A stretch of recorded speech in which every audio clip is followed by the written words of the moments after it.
అందరికీ నమస్కారం.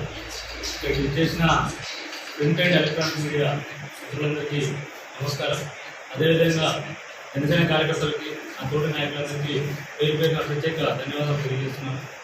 ఈరోజు ఈ పత్రికా సమావేశం ముఖ్య ఉద్దేశం ఏంటంటే ఎలక్షన్ కమిషన్ ఏదైతే ఉందో మన జనసేన పార్టీకి గాజు గ్లాస్ బుక్ అనేది శాశ్వతంగా కేటాయించడం జరిగింది. ఇంతకుముందు కామన్ సింబల్గా ఉన్న గాజు గ్లాస్ బుక్ని ఇప్పుడు జనసేన పార్టీకి శాశ్వతంగా కేటాయించడం జరిగింది. ఇది జనసేన పార్టీ అనేది మార్చి 14, 2014 తెలంగాణ గడ్డలోనే ప్రారంభించడం జరిగింది. జనసేన పార్టీ తెలంగాణ గడ్డలోనే ఆవిర్భవించింది. జనసేన పార్టీ 10 ఏళ్ళు జనసేన అధినేత గారు ఏ విధంగా కష్టపడ్డారో మనందరికీ తెలుసు. తను 2014లో అదే సంవత్సరం పార్టీ పెట్టిన సందర్భంగా, అదే సంవత్సరం రాష్ట్రం విడిపోయిన సందర్భంగా మనం పోటీ చేయడానికి ఇప్పుడు సరైన సమయం కాదని ఎదురు చూసి అప్పుడు వద్దనుకున్నారు. తర్వాత 2019లో ఆంధ్రప్రదేశ్లో సుమారు 130 స్థానాల్లో పోటీ చేయడం జరిగింది. అప్పుడే 2019లో తెలంగాణలో కూడా 4 ఎంపీ స్థానాల్లో పోటీ చేశారు. 2019లో ఉమ్మడి నల్గొండ జిల్లా నుంచి కూడా ఎంపీగా పోటీ చేయడం జరిగింది.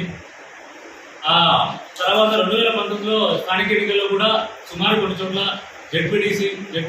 ఎంపీటీసీ ఎన్నికల్లో కూడా పోటీ చేశారు. 2019లో పరాభవం తర్వాత కూడా పార్టీ ఏ విధంగా పుంజుకుంది, మన జరిగిన 2024 ఎన్నికల్లో భారతదేశంలో ఏ పార్టీ కూడా సాధించినటువంటి విధంగా 100% స్ట్రైక్ రేట్తో 21 అసెంబ్లీ స్థానాలు, 2 ఎంపీ స్థానాల్లో భారతదేశంలో ఏ పార్టీ సాధించిన విజయం సాధించడం జరిగింది జనసేన పార్టీ. 2023లో కూడా తెలంగాణలో కూడా కొన్ని చోట్ల 8 చోట్ల అభ్యర్థులు పోటీ చేయడం జరిగింది జనసేన పార్టీ నుంచి.